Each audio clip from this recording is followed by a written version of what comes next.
Olá, meus queridos, minhas queridas, frequentadores e frequentadoras, trabalhadores e trabalhadoras da Sociedade de Educação Espírita da Bahia.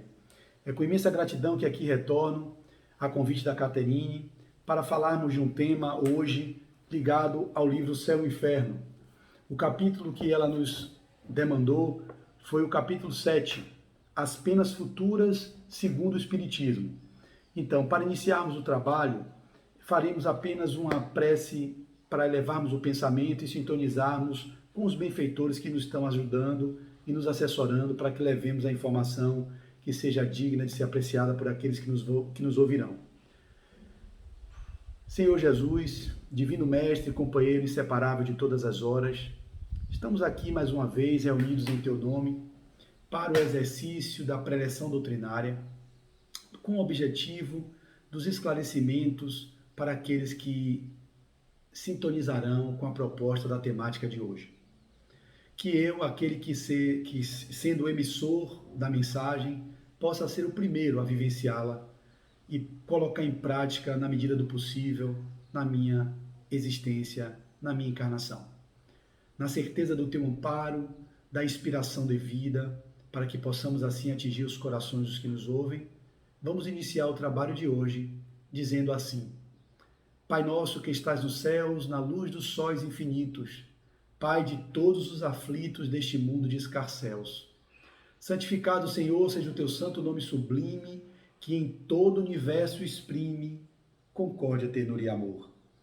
Venha a nós o teu reino de amor e de bondade, de paz e de claridade na estrada da redenção. Cumpra-se o teu mandamento, Senhor, que não vacila nem erra, nos céus como em toda a terra, de luta e de sofrimento. Evita-nos todo mal, dá-nos o pão no caminho, feito na luz, no carinho do pão espiritual. Perdoa-nos, meu Senhor, os débitos tenebrosos de passados escabrosos, de iniquidades e de dores. Auxilia-nos também nos sentimentos cristãos, a amar aos nossos irmãos que vivem longe do bem. Com a proteção de Jesus, livra nossa alma do erro, sob o mundo de desterro, distante da tua luz. Que a nossa ideal igreja seja o altar da caridade, onde se faça a vontade do teu amor. Assim seja, Senhor. Glória a Deus nas alturas e paz na terra aos homens e mulheres de boa vontade.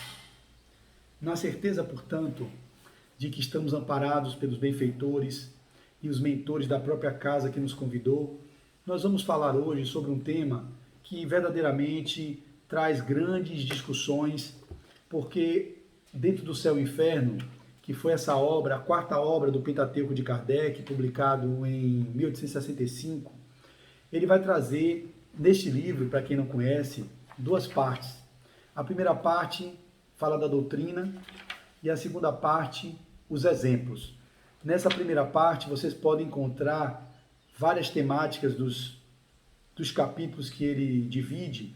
Vai falar do porvir e o nada, temor da morte, o céu, o inferno, o purgatório, doutrina das penas eternas e no capítulo 7, as penas futuras segundo o Espiritismo. Esse capítulo ele é subdividido em 5 partes. A carne é fraca, princípios da doutrina espírita sobre as penas futuras, são 3. Eu me atrapalhei. E Código Penal da Vida Futura. Como ela me deu o tema bem amplo, as penas futuras segundo o Espiritismo, eu vou pegar aquilo que eu consegui alcançar e tentar passar para vocês, para que juntos, ou vocês depois, escutando com outras pessoas, possam ampliar a discussão e perceber coisas que eu não consegui alcançar. Então, quando ele começa com a carne fraca, é muito interessante, porque, na verdade, nós utilizamos esses termos, mas a carne é fraca, por isso que eu caí em tentação, no que diz respeito à tentação de um bolo, que você, porventura, não conseguiu controlar e comeu o bolo quase metade. A carne é fraca quando você, porventura, sucumbe ao ímpeto da cólera e, ao mesmo tempo, agride alguém. A carne é fraca quando você sucumbe a alguma transgressão, algum delito que a gente pratica, nós normalmente atribuímos que o problema é da carne. E Allan Kardec vai trazer aqui, nesse capítulo, justamente uma explicação para demonstrar que o problema não está na carne. A carne, que nós atribuímos como nosso corpo físico, é apenas expressão do impulso que o espírito emite para ela. Então ele vai trazer de uma forma muito interessante, dizendo assim: há tendências viciosas que são evidentemente próprias do espírito, porque se apegam mais ao moral do que ao físico. Outras parecem antes dependentes do organismo e, por esse motivo, menos responsáveis são julgados os que as possuem. Consideram-se como tais as disposições à cólera, à preguiça, à sensualidade e etc. Hoje está plenamente reconhecido pelos filósofos espiritualistas que os órgãos cerebrais correspondentes a diversas aptidões devem o seu desenvolvimento à atividade do espírito. Isso é óbvio para a gente que já milita no movimento espírita, não requer muito aprofundamento, mas como está dentro das penas futuras segundo o espiritismo, é importante entender que essa proposta de Kardec, abrindo com a carne fraca, é um dos instrumentos para que nós possamos compreender as leis que eu vou me ater mais, que é o Código Penal da vida futura. E ele continua: assim esse desenvolvimento é um efeito e não uma causa. Um homem não é músico porque tenha a bossa da música, mas possui essa tendência porque o seu espírito é musical. Então ele não é músico porque ele tem a bossa da música, mas ele possui essa tendência porque o espírito que habita esse corpo, ele é musical.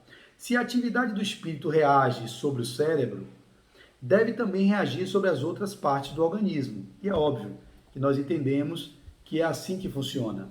O espírito é o gestor do corpo, deveria ser o gestor das emoções, dos pensamentos, dos sentimentos, das nossas ações.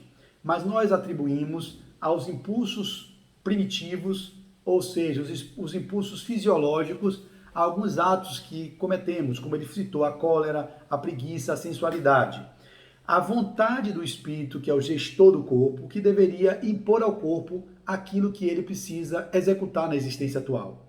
Existiram várias pessoas que passaram e que tiveram o domínio completo da mente e com a possibilidade desse domínio, o mais ampliado exemplo que podemos trazer é o do nosso Divino Mestre Jesus, que ele manipulava os fluidos da natureza e conseguia, assim, exercer um domínio sobre o seu corpo, fazendo processos que poderiam parecer milagrosos, mas nada mais eram do que a capacidade que Jesus tinha de gerenciar tudo aquilo que estava à sua volta.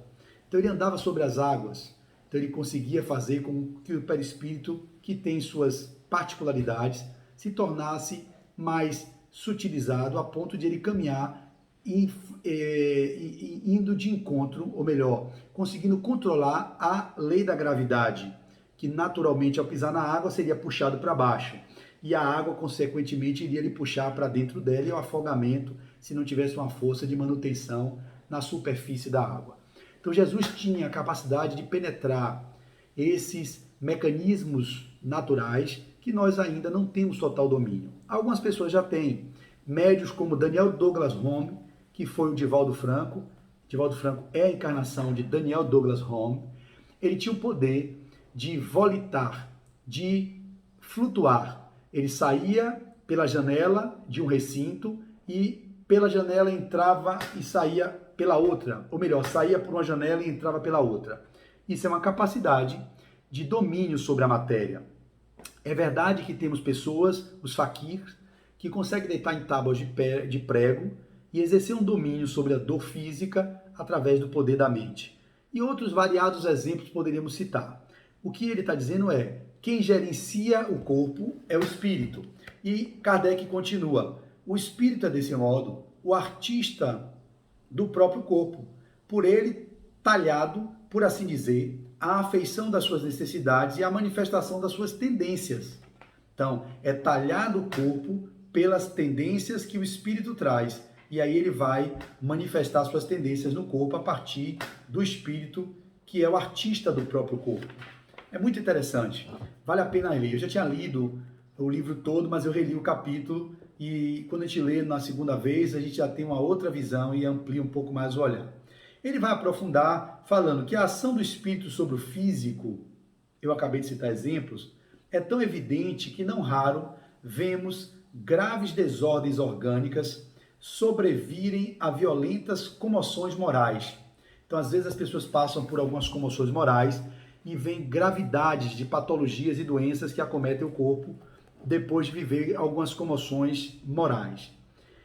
A expressão vulgar, quando diz a emoção transtornou-lhe o sangue, não é tão destituída de sentido quando se poderia supor. Ora, que poderia transtornar o sangue, senão as disposições morais do espírito? Então, o espírito, ele transtornou o sangue, que é o fluido que circula nos nossos vasos e que leva vida, eleva energia vital, leva no nível físico nutrientes para as células, mas todo movimento de possível comoção moral vai gerar uma possível desarmonização no próprio sangue. E o sangue, como esse fluido que circula em todo o corpo, ele poderia, consequentemente, trazer as diversas patologias com as desarmonias que as células poderiam captar pela emissão daquilo que o ser, que passa pela comoção moral, pela problemática emocional ou no campo dos seus pensamentos e sentimentos, e vai emitir isso e o corpo físico vai repercutir apenas aquilo que vem do espírito. E para finalizar essa parte e para caminharmos para outra que é mais, para mim, interessante para o tema de hoje, Kardec vai dizer, pode admitir-se, por conseguinte, ao menos em parte, que o temperamento é determinado pela natureza do espírito, que é causa e não efeito. Então, o temperamento é, na verdade, causa e não efeito. Ou melhor, pode-se admitir, por conseguinte, ao menos em parte, que o meu temperamento, calmo, agitado, preocupado, ansioso, nervoso, ele é determinado pela natureza do espírito. O gestor é o espírito, que é causa, ou seja, o espírito é a causa e não efeito. Ok? Então, existe uma causa para o temperamento bilioso, para o temperamento irritadiço, para o temperamento amoroso, para o temperamento solidário, para o temperamento altruístico, enfim. Existe uma causa que está por trás, são as aquisições morais do espírito que vão fazer com que aquele temperamento se expresse. E aí ele vai continuar avançando e dizendo no tópico que ele vai falar da carne fraca. O moral do espírito pode, nesses casos, ser afetado em suas manifestações pelo estado patológico, sem que a sua natureza intrínseca seja modificada. A natureza intrínseca do espírito não é modificada pelos distúrbios e as patologias que porventura acometam o corpo, né? Pelas manifestações do estado patológico. Excusar-se de seus erros por fraqueza da carne, ou seja, querer desculpar que aquele erro, aquele equívoco, aquela grosseria, aquele ato libidinoso, ou aquela cólera, ou aquela preguiça, querer excusar-se disso, de seus erros, por fraqueza da carne, não passa de sofismas para escapar às responsabilidades. Então aqui é um ponto fundamental para que nós possamos compreender a próxima leitura, que é o Código Penal da Vida Futura, quando nós vamos perceber que um dos grandes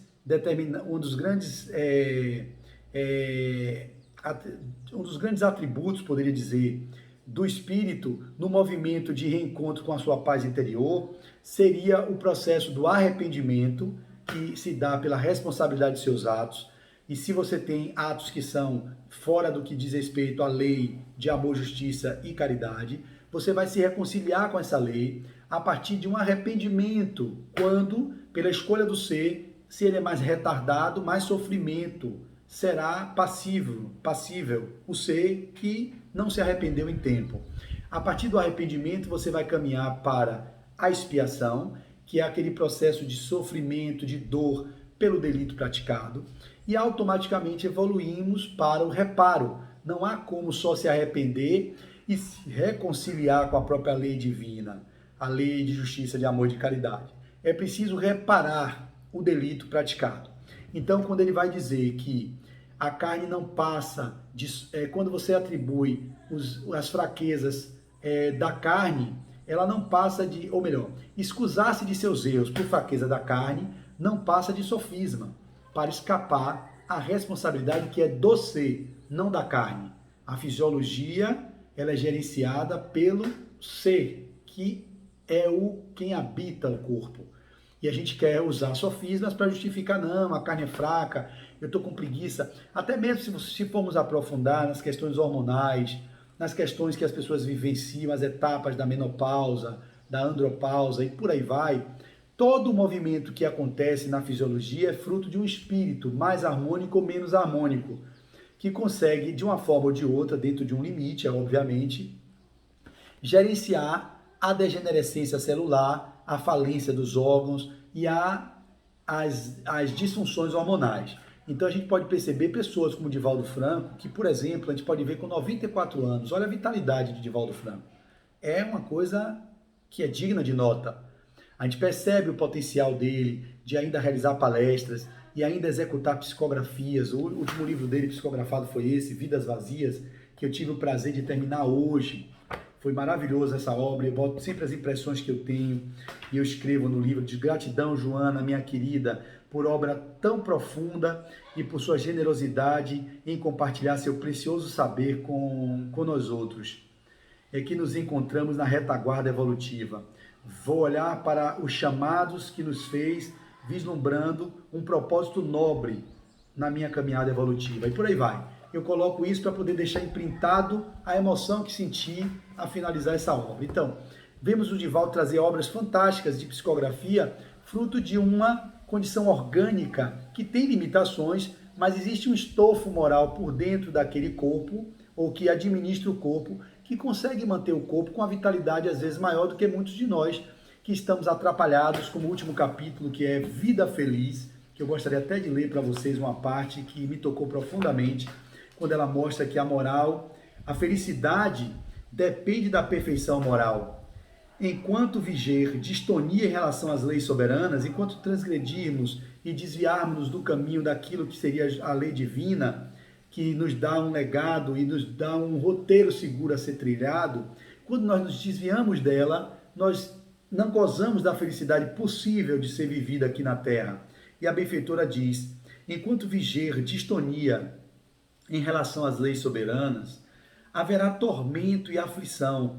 No entanto, cada vez que se consiga superar uma ou mais imperfeições do caráter, mais próximo estará a felicidade. Então, não cesse de lutar contra as tendências negativas que precedem de outras existências. Quando malograstes no programa evolutivo, preferindo a irresponsabilidade, olha a ponte que eu fiz sem querer com o que acabei de ler agora, que excusar-se de seus erros por fraqueza da carne não passa de sofisma para escapar à responsabilidade. Jogar a culpa na carne é apenas um sofisma para vocês não assumirem que a responsabilidade é do ser e não da carne. Então ela vai dizer, preferindo no caso do passado a responsabilidade dourada aos severos compromissos libertadores. As alegrias fruídas de maneira irregular, não poucas vezes criminosa, ressurgem hoje com forte inclinação para as repetir.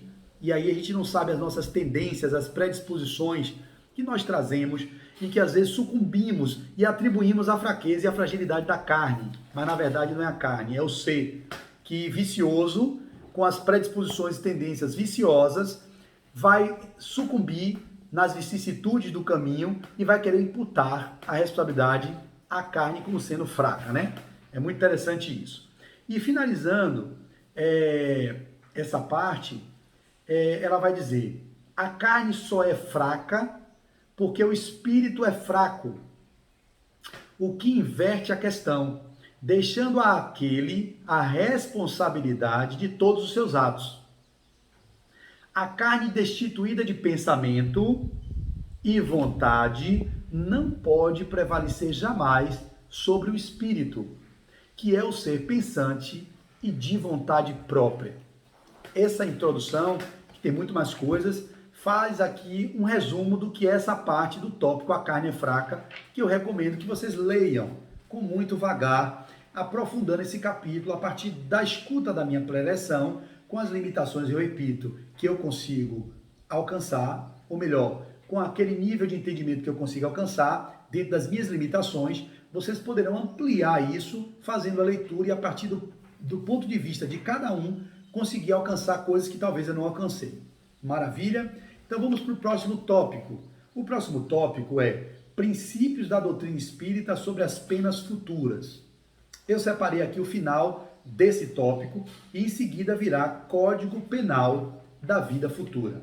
Eu prefiro fazer dessa forma porque aqui eu não fico falando de cabeça. Já que é um capítulo bem específico do livro Céu e Inferno, eu acho que eu posso contribuir mais fazendo leitura das passagens e extrapolando além daquilo que está escrito no meu entendimento. Faremos uma preleção sintética, obviamente, no tempo que nós dispomos aqui, eu vou fazer em torno de 30 a 40 minutos, para que vocês tenham paciência para nos ouvir. E, ao mesmo tempo, aqueles que nos ouvirão a posteriori, porque essa palestra será liberada dentro do horário da doutrinária da SEEB, Sociedade de Estudos Espíritas da Bahia, e provavelmente depois que eles colocarem, publicizarem ela, eu respeito isso, eu estou gravando essa palestra, a partir dali eu começo a compartilhar no meu canal e também outras pessoas terão acesso. E a partir desse acesso, vocês podem extrapolar também fazendo a leitura, porque será divulgado hoje e as pessoas poderão até mesmo para ir para a palestra já ler o capítulo previamente. Mesmo que vocês não saibam o que eu vou falar, vai estar no link da divulgação do canal do YouTube qual seria o tema. Então, tendo em vista que vocês receberão essa divulgação, as penas futuras segundo o Espiritismo, vocês já podem ler previamente para na hora da pré-eleção que será liberada no canal, vocês já terem uma melhor consciência do que eu vou dizer. Mas aí o que eu estou percebendo que eu falei agora. Mas se vocês só vão ouvir isso, esse meu convite, quando abrir o link não vai estar disponibilizado, vai estar oculto.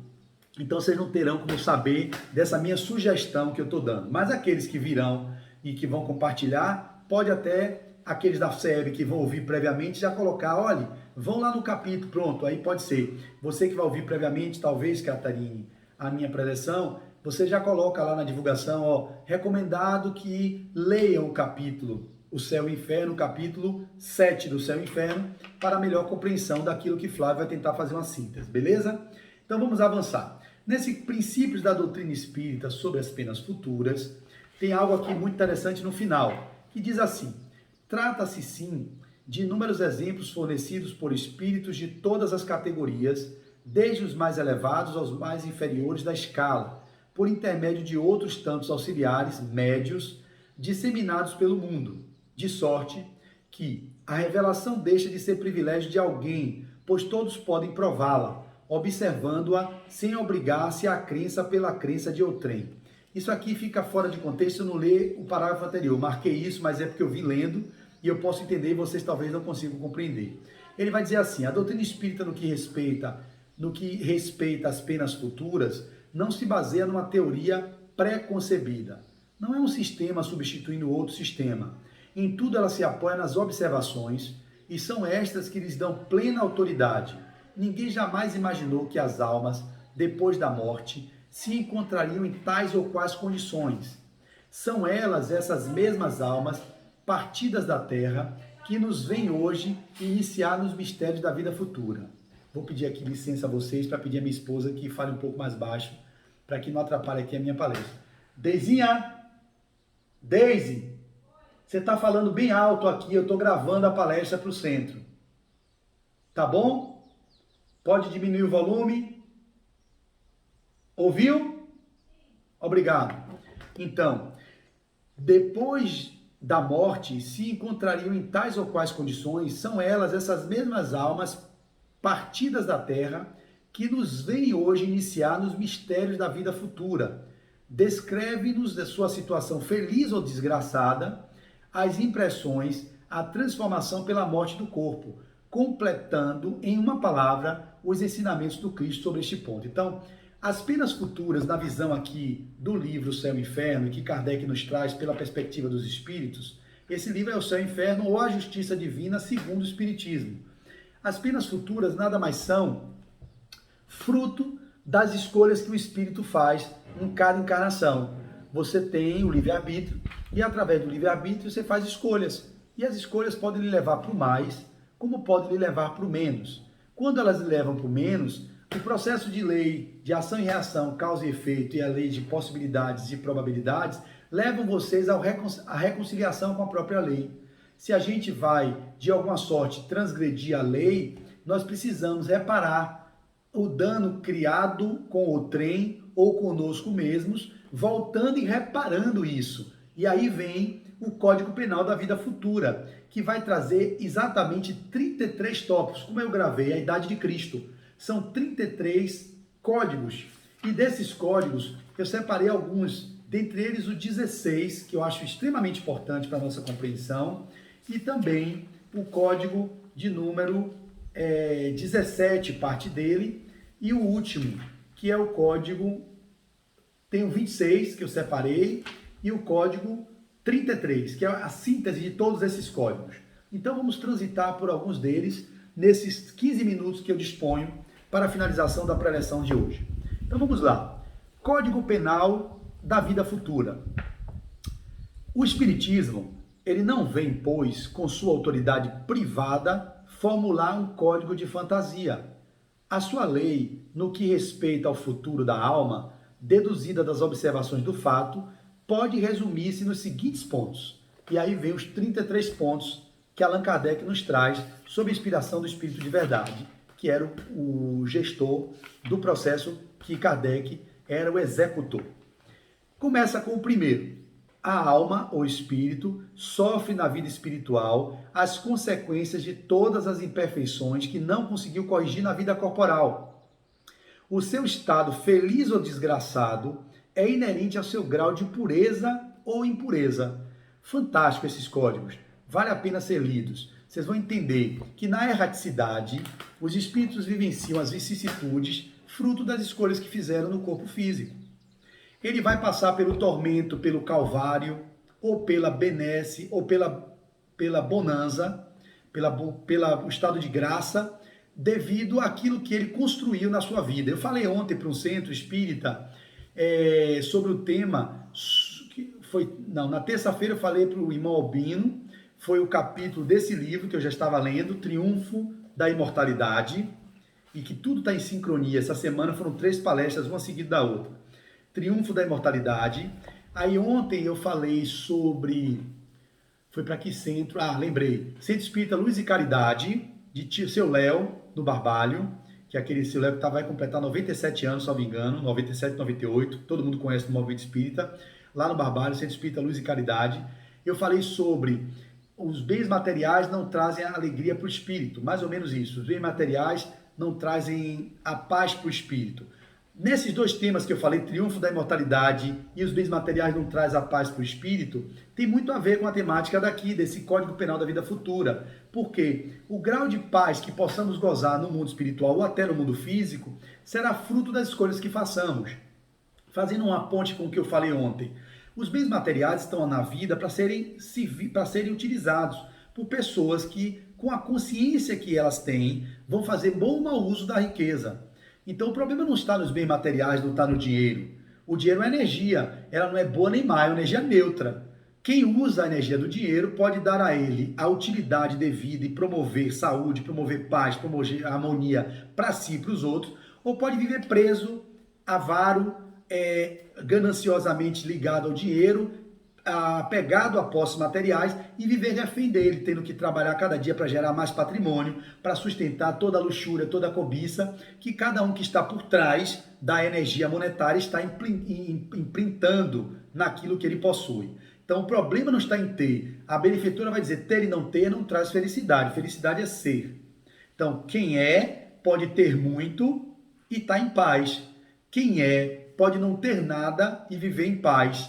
Mas quem não tendo muito, pode se atrapalhar e se perder, como muitos dizem que daria toda a sua fortuna para ter um pouco de paz e harmonia, porque provavelmente não amadureceu moralmente, espiritualmente para poder administrar a fortuna.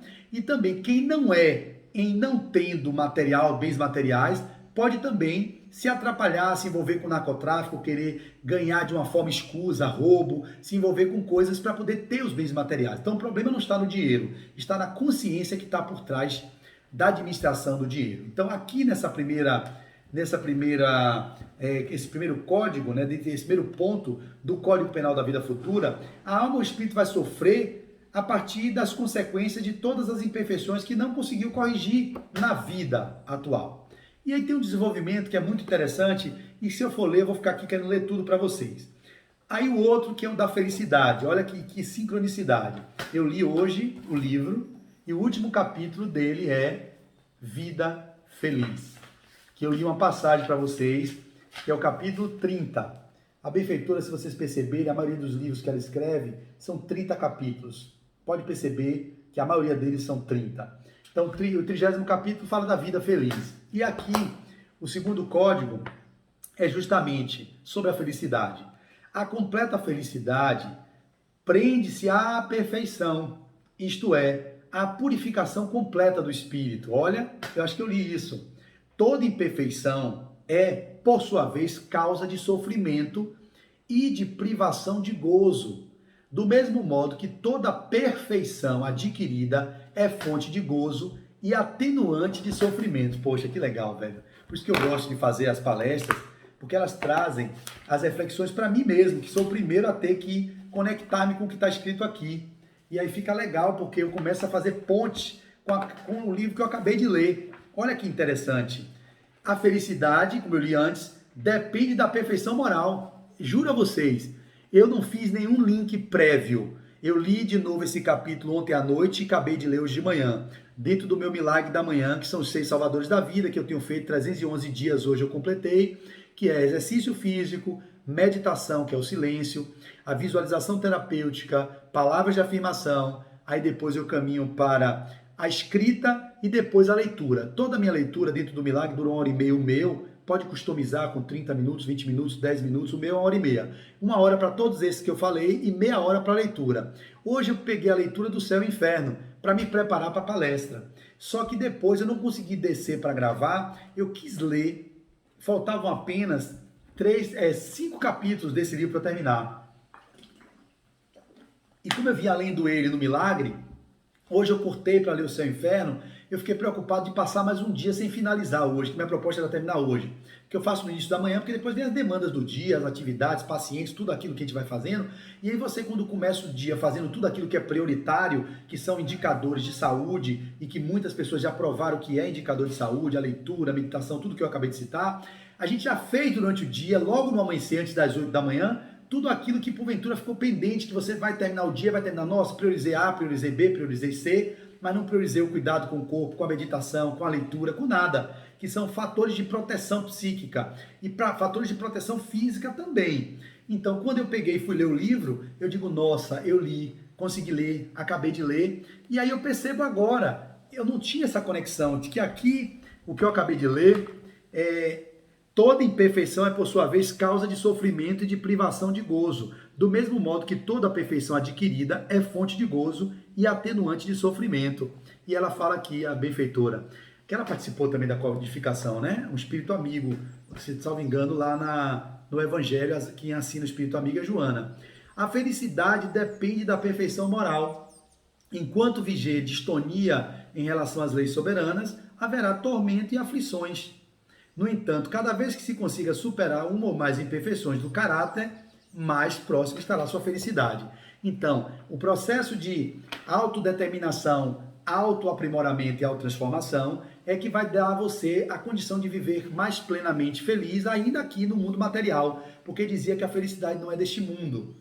É óbvio que a felicidade genuína, a felicidade que é aquela dos espíritos bem-aventurados, não é desse mundo. Mas existe uma felicidade possível de ser alcançada neste mundo. E ela pode ser alcançada a partir das aquisições morais que a gente vai consolidando, que vai substanciando e vai construindo em nós mesmos. E aí, para irmos para um movimento de leituras de alguns outros que eu achei interessante. Não há uma única imperfeição da alma que não importe funestas e inevitáveis consequências, como não há uma só qualidade boa que não seja fonte de um gozo.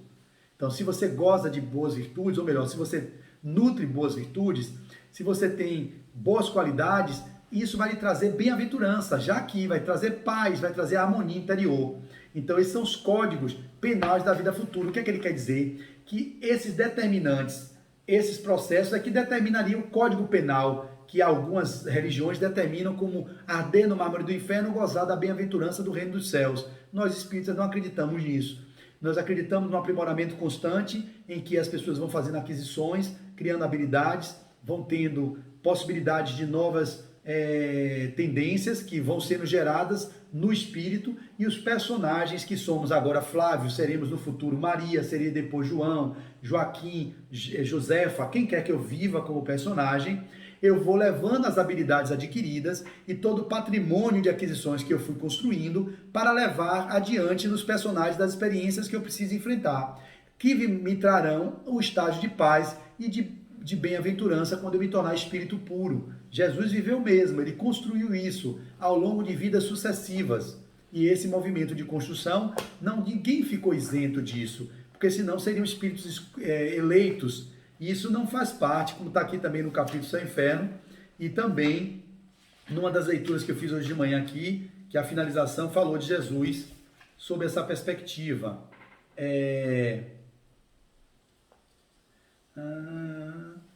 É uma parte que fala do aprimoramento e que Jesus também não ficou isento disso. Quando Jesus veio à Terra, a desolação e o ódio triunfavam, o poder arbitrário dominava as vidas e a miséria moral reinava poderosa. Lentamente, ele renovou as paisagens morais, abençoou a natureza, acendeu a luz que permanece inapagável até hoje. Crucificaram-no e o seu triunfo tornou-se incontestável. O mesmo acontece agora. Esses são dias iguais àqueles, com as dificuldades naturais que facultam a soberba e o vício. Insiste sorrindo dos vícios e enganadores, sendo-lhe fiel até o fim, fiel a Jesus, e ri das outras condições.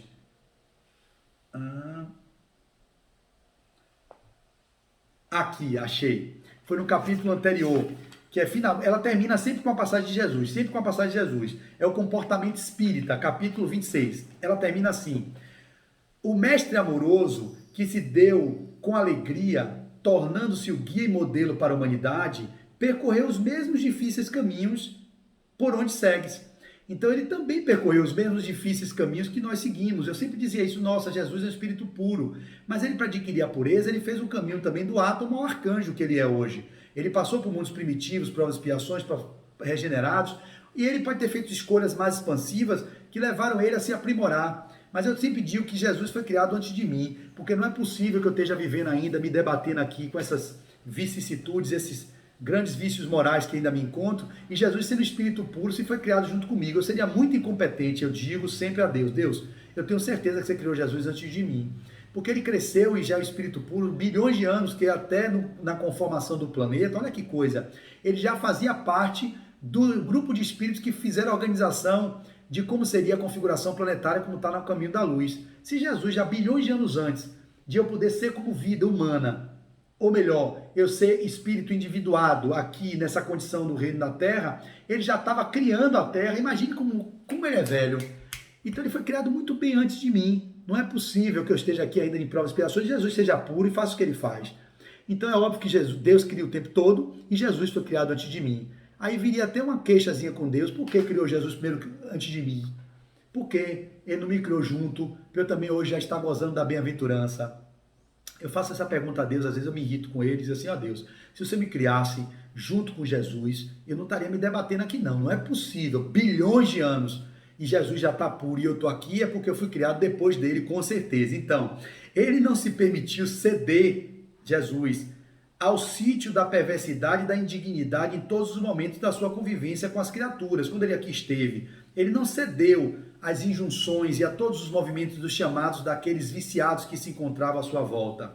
A cada instante ele era testado pela maldade e hipocrisia dos vândalos e escravos das paixões servis. Joana escreve de forma contundente, adoro. Vencendo-os com a eloquência do comportamento superior que os aturdia e mais revoltava. Confia nas tuas possibilidades novas e avança intimorato, ou seja, sem titubear, destemidamente, valente e feliz para o seu fanal, que é o aprimoramento, que é a sua evolução. Para que esse Código Penal da Vida Futura ele se estabeleça em bases sólidas, ou melhor, para que você não venha depois blasfemar dizendo que você sofre aquilo porque tem um Deus punitivo, que julga, que condena, que castiga. Quando você lê esses códigos, você vai entender o que é fruto do sofrimento que nós vivemos, por que nós sofremos, de onde viemos, por que estamos aqui e para onde vamos. E não vai ter mais esse despautério de ficar acusando a divindade, acusando a carne como responsável pelo sofrimento que ainda muitos de nós vivemos, inclusive eu. Então, para ir concluindo, eu vou pegar os dois últimos que eu citei, que tem muitos códigos, não dá para falar de todos, mas esse daqui é muito importante, é o código 16, que eu faço palestras sobre o perdão, e sempre que eu falo sobre o perdão, eu trago essa passagem do céu e inferno para ilustrar o porquê, quando a pessoa se perdoa, se auto-perdoa, ou não guarda mágoa, ela pode caminhar por esse caminho, que é o caminho da reconciliação. E aí tem aqui o Código Penal da Vida Futura, que é o Código 16, que diz, no céu e inferno, o arrependimento, conquanto seja o primeiro passo para a regeneração, não basta por si só. Então, arrepender-se não é o único caminho. É preciso, portanto, expiar e reparar. Aí eu falei isso no início, arrependimento, expiação e reparação. Para que você não tenha que viver o arrependimento, você teria que ter responsabilidade nas suas escolhas, que vai lá de encontro ao início da nossa leitura. A responsabilidade nos tira o dissabor de ter que passarmos por culpas tóxicas que viram remorsos dentro de nós mesmos. Então, se a gente tiver responsabilidade nas escolhas, nas ações, nos perdoando como seres humanos comuns e imperfeitos que somos, vivendo uma experiência no nível da segundo degrau da escala da evolução, nós podemos entender que a vida é feita de ensaios e aprendizados. E, portanto, ensaios e erros, tentativas e erros. E a gente vai aprendendo e adquirindo habilidades e vai criando o aprimoramento. Com esse movimento, é natural que a gente viva espaços de equívocos. O que a gente está querendo dizer é que não precisa entrar na culpa tóxica que gera o remorso, para que você depois tenha que se arrepender, para depois expiar e depois ter que fazer o reparo. O que nós propagamos e o que nós defendemos e o que nós expomos aqui é que o interessante seria termos responsabilidade com as nossas ações, que eu não tenho, viu gente? Estou falando de que eu deveria. Responsável com as atitudes e as ações, para que não precisássemos viver o dissabor da arrependimento, expiação e reparação. Esse seria o ideal. No campo da culpa, que é a culpa que se toxifica, porque são os atos que cometemos, é o que mais prevalece, é o complexo da culpa na sociedade odierna.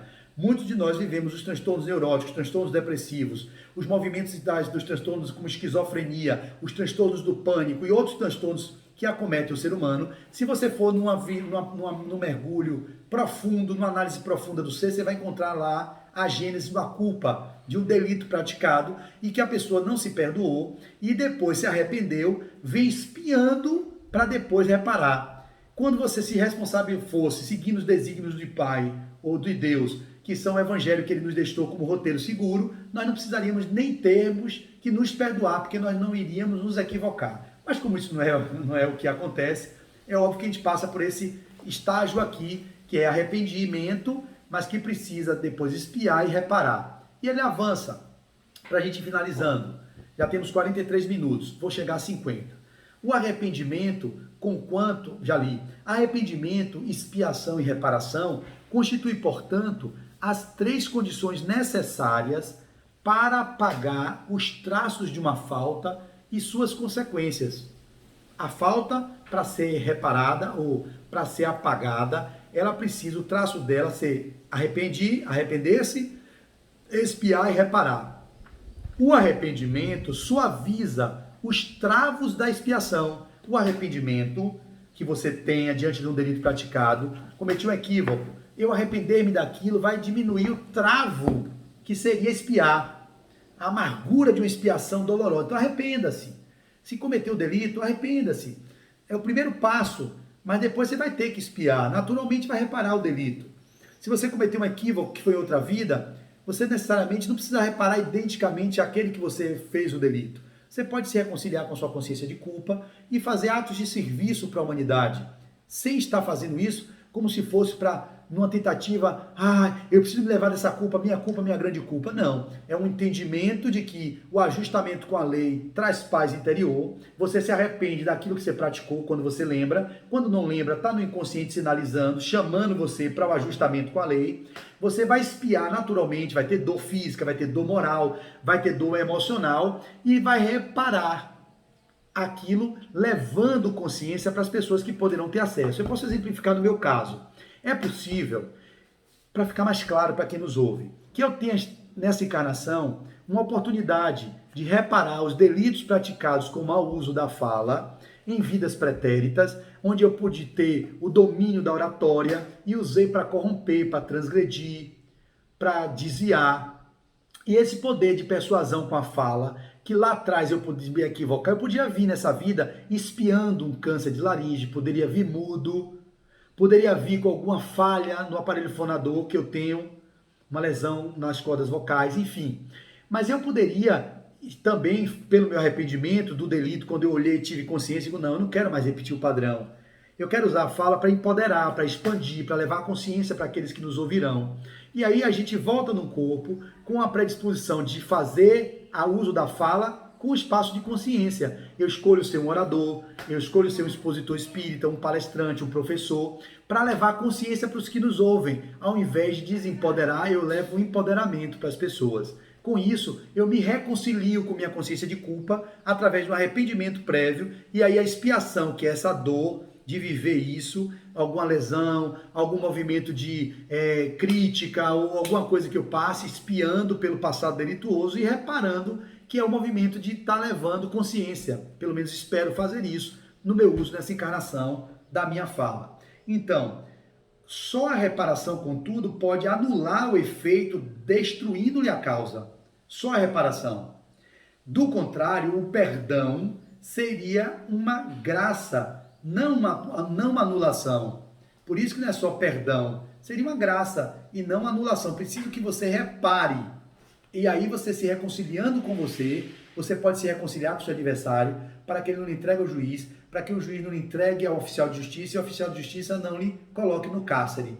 Numa visão psicológica, consciencial, transpessoal, nós poderíamos dizer, reconcilia-te. Ou seja, você, egoicamente, personagem, com a sua consciência de culpa, para que você possa não ter que ser entregue ao juiz da consciência, que é o self, que é o arquétipo divino, que seria aquele divino interno, o Buda interno, para que o arquétipo, que é o Deus interno, não lhe entregue ao juiz, que seriam aqueles, o oficial de justiça, o juiz seria a nossa própria consciência, não lhe entrega ao oficial de justiça, que seriam os planejadores reencarnatórios no mundo espiritual, que vão organizar sua reencarnação em alguns casos, nem todas são assim, porque é uma lei divina a reencarnação, algumas são sem planejamento prévio, mas aí você depois não precisa voltar para o corpo físico, para ficar encarcerado, seria o cárcere, uma comparação da passagem evangélica com a visão psicológica transpessoal. Então você não vai ficar no complexo da culpa, você precisa se auto-perdoar, reconciliando-se consigo mesmo,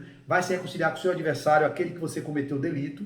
A partir dali ele não vai lhe entregar ao juiz, nem lhe entregar ao oficial de justiça, e nem você precisará ficar reencarnando nessa roda do samsara, na linguagem budista, das encarnações sucessivas, para tentar se reconciliar com a própria consciência de culpa. Mas aí está sendo dito isso, de que modo nós vivemos nesse estágio, muitos de nós passamos por isso. Culpa, vem remorso, às vezes vem não arrependimento, espiamos de forma compulsória, quando nos arrependemos, viemos de uma forma mais leve, que pode ser uma prova, e a partir daí você repara e volta na conexão com a proposta da lei, que é a lei divina que habita em cada um de nós. Ele desenvolve 17, eu não vou ler, vocês leiam, eu acho que vocês deveriam ler, e vou finalizar com o último, que é justamente o item 33, que resume tudo dos 33 códigos, ou melhor, dos 33 tópicos que Kardec nos trouxe. O 33 termina assim: em que pese a diversidade de gêneros e graus de sofrimento dos espíritos imperfeitos, o Código Penal da vida futura pode resumir-se nesses 3 princípios. Princípio 1. O sofrimento é inerente à imperfeição. Então, nós somos seres perfectíveis, numa linguagem mais proativa, usando a PNL, a programação neurolinguística, que usa de uma linguagem mais positiva para que a gente não sintonize com aquilo que é negativo. Então, ele não diria imperfeito. E Kardec vai usar em vários momentos na codificação o termo perfectível. Perfectível, somos fadados à perfeição. Mas aqui ele vai usar o sofrimento é inerente à imperfeição. Então, como seres imperfeitos, ou melhor, perfectíveis, é natural que soframos na condição humana que nos encontramos. Então, o sofrimento é inerente à condição que nós nos encontramos. Esse é o primeiro item, primeiro princípio do Código Penal da Vida Futura. O segundo, toda imperfeição, assim como toda falta dela promanada da imperfeição, traz consigo o próprio castigo. Castigo entre aspas, porque a gente sabe que a linguagem aqui de Kardec foi do século XIX, 1857, 65, ainda estava impregnado de muito ranço dessa visão da cultura judaico-cristã, que é, de uma forma ou de outra, os espíritos que participaram aqui, muitos foram padres, foram sacerdotes, que viveram impregnados no seu psiquismo, ainda aquela linguagem que é um tanto quanto punitiva. Por isso que a gente precisa atualizar a linguagem, não mudar o espiritismo para o século XXI, com uma proposta da Fundação da Harmonia com Adenauer Novaes, que vem trazendo essa proposta de mudança de algumas linguagens. Então aqui está, toda imperfeição, assim como toda falta dela promanada, traz consigo o próprio castigo. Parece que castigo é uma coisa que alguém pune a gente, né? Mas não é. O castigo somos nós mesmos que nos impusemos, que nos impomos, fruto da nossa própria condição de culpa, de sentimento de culpa, de complexo de culpa que trazemos. Então, a própria imperfeição traz consigo o próprio castigo nas consequências naturais e inevitáveis.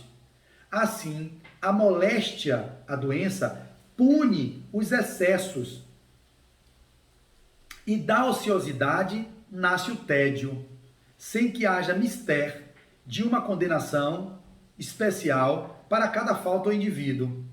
Segundo tópico é isso, toda imperfeição, assim como toda falta dela promanada, traz consigo o próprio castigo nas consequências naturais dos equívocos praticados. E o terceiro e último, para finalizar nossa fala, com 50 minutos, podendo todo homem libertar-se das imperfeições, por efeito da vontade, pode igualmente anular os males consecutivos e assegurar a futura felicidade. Olha a ponte com que eu li no Vidas Vazias, que sincronicidade, como tudo está em sincronia no universo. Então ela finaliza justamente dizendo isso. Podendo todo homem libertar-se das imperfeições, ele, por efeito da vontade, a vontade nossa que nos falta, está lá no Livro dos Espíritos, falta muita vontade firme no propósito de nos transformarmos. Por isso que a gente fica na ociosidade, na indolência, na ociosidade que a gente vive aí. Então, por efeito, podendo todo homem libertar-se das imperfeições por efeito da vontade, pode igualmente anular os males consecutivos e assegurar a futura felicidade. Se fizéssemos escolhas mais expansivas, mais proativas, que levassem a gente para o reino do nós, não no reino do próprio umbigo, o reino do ego, do egotismo, nós estaríamos vivendo de uma felicidade relativa aqui na Terra ainda. E ele termina, a cada um segundo as suas obras. No céu como na terra, tal é a lei da justiça divina. Tanto na erraticidade quanto no mundo material, tal é a lei e assim a justiça divina, ela se promove dentro da vida daqueles que estão encarnando e desencarnando, entrando em corpo e saindo de corpo, mas nunca saindo da vida. A vida é única. E assim eu finalizo a nossa preleção de hoje com agradecimento a todos aqueles que nos ouviram até aqui, desejando votos de paz e de que vocês possam levar adiante, compartilhando o vídeo pelo próprio canal do CEB, da série, ou aqueles que vão pegar o link através do meu canal, Flávio Nery de Azevedo, podem também compartilhar para que mais pessoas entendam essa dinâmica que o Espiritismo compreende, o Código Penal da Vida Futura, que é pautado nesses 33 itens que acabamos de ler alguns deles e que eu recomendo que vocês leiam todos eles. Muito obrigado pela escuta até aqui e desejo a vocês um excelente movimento interno de construção do auto-perdão e que assim vocês possam viver aqui a harmonia possível e a felicidade possível de ser alcançada ainda na Terra. Muita paz, muito obrigado.